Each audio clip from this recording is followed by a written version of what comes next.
নমস্কার বন্ধুরা, আজকে অন্যরকম একটা রেসিপি নিয়ে এসেছি। আজকে বানাবো আমি মেয়োনিজ।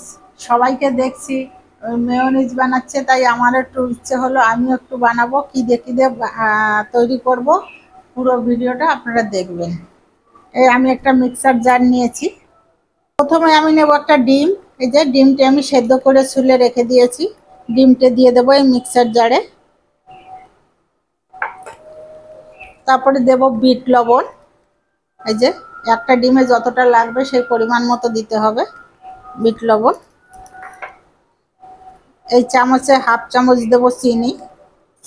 আমি একটা ডিম নিয়েছি, আপনারা বেশিও নিতে পারেন। দেব সাদা তেল, 2 চামচের মতো সাদা তেল দিয়ে দিলাম। দেব লেবুর রস। আমি একটা লেবু কেটে, আমার লেবুটা অনেকটা বড়, 4 ভাগের 1 ভাগ নিয়ে নিয়েছি, কেন ডিম একটা আর অনেকটা রস। দেব একটু গোলমরিচের গুঁড়ো। আচ্ছা, গোলমরিচের গুঁড়ো।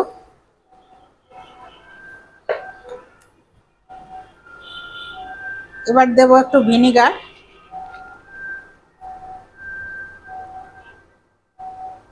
1 চামচ ভিনিগার দিয়ে দিলাম।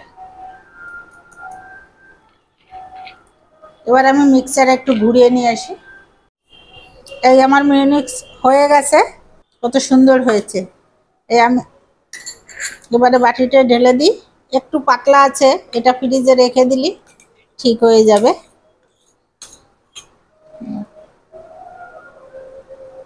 আমি বাটিটা ঢেলে নিলাম, একটা কৌটো করে আমি ফ্রিজে রেখে দেব।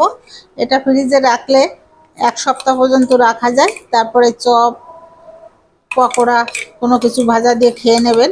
আমি যেভাবে করলাম আপনারাও বাড়িতে এভাবে করে খেয়ে দেখবেন কেমন লাগে। যদি ভালো লাগে তাহলে ওই একই কথা, আর কিছু বলবো না। কালকে আবার আপনাদের সঙ্গে অন্যরকম ভিডিও নিয়ে দেখা হবে। এর ভিতরে আপনারা ভালো থাকবেন, সুস্থ থাকবেন। Tata, bye bye.